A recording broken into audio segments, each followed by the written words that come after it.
ఒకప్పుడు దోబగుంట ఆహ్, ఆవిడ పేరు బాగా పాపులర్ అనమాట. ఏంటంటే, తమ ఊళ్ళో మద్యం దుకాణం ఉండటానికి వీల్లేదంటూ దోబగుంట సుబ్బమ్మ పేరు బాగా ప్రచారంలోకొచ్చింది. ఆవిడ చేసిన ఉద్యమాన్ని ఈనాడు సుదీర్ఘకాలం పాటు ప్రొజెక్ట్ చేసింది. ఆ రోజున ఉదయం పేపర్ అనేటటువంటిది దాసరి నారాయణరావుని దెబ్బగొట్టడం కోసం, దాసరి నారాయణరావుకి ఇన్వెస్ట్ చేస్తున్నటువంటి లిక్కర్ వ్యాపారస్తులకు సంబంధించినటువంటిది మాగుంటోళ్ళో సంథింగ్ ఎవరో వాళ్ళకి సంబంధించినటువంటి ఇన్వెస్టర్స్ ఎవరైతే ఒక్కళ్ళు కాదు ముగ్గురు నలుగురు ఉన్నారు, వాళ్ళందరూ లిక్కర్ వ్యాపారులే. కాబట్టి వాళ్ళని దెబ్బకొట్టడం కోసం చేశారన్నది ఇటు ప్రత్యర్థులు చెప్తారు. బట్ మద్యంతో నాశనమయ్యే కుటుంబాలంటూ నిరంతరం దాదాపుగా ఒక ఏడాది పాటు సీరియల్ వేశారు. మద్యం వల్ల ప్రజలు ఎలాంటి సఫర్ అవుతున్నారంటూ.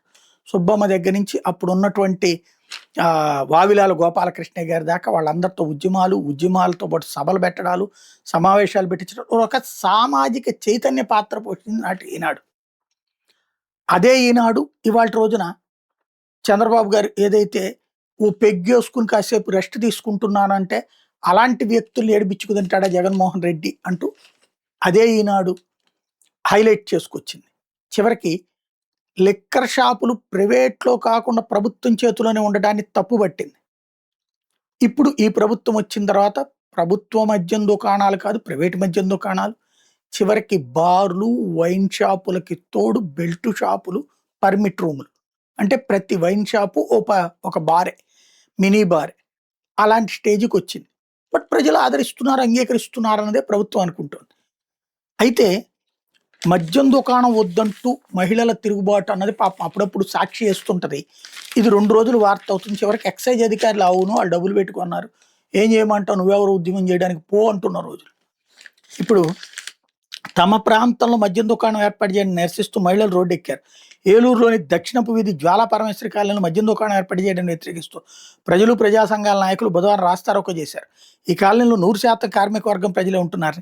ఇటువంటి ప్రాంతాల్లో బారులకి అనుమతులు ఇవ్వడం సరికాదన్నారు. మద్యం దుకాణం ఏర్పాటు విరమించుకోవాలని డిమాండ్ చేశారు. లేకుంటే ఉద్యమాన్ని ఉధృతం చేస్తామని హెచ్చరించారు. ఇది అక్కడి నుంచి వచ్చిన వార్త. అప్పట్లో పవన్ కళ్యాణ్ గారు చెప్పేవాళ్ళు, మద్యం ప్రజలు కోరుకుంటేనే ఆ ఏరియాలో ఉంటుంది, మహిళలు వద్దంటే అక్కడి నుంచి ఎన్ఓసి లోకల్ వాళ్ళ నుంచి తీసుకోవాలని. ఇప్పుడు ఎన్ఓసి కూడా తీసుకుంటారు. జరిగిపోతుంది. మద్యం దుకాణాలని ఇప్పుడు ప్రజలే స్వాగతిస్తున్నారని చెప్పేటటువంటి సందర్భంలో జరిగిన తిరుగుబాటు ఇదే గనక. అలాంటిది ఈనాడే ఉద్యమం చేయాలనుకుంటే గనక ఇక దీని నుంచి బిగిన్ చేసి ఇప్పుడు అక్కడ కూర్చున్న 50 మంది ఇంటర్వ్యూలు వేసి ఒక ఫుల్ పేజ్ చేసి బిగిన్ చేస్తుంది. దాన్ని ఎన్ని రోజుల దాకా అయితే తమ పంతం నెగ్గాలనుకుంటుందో అన్ని రోజుల దాకా సీరియల్ వేస్తుంది. దట్ ఈజ్ ఈనాడు. వీళ్ళకి ఎవరికి చేత కాదు.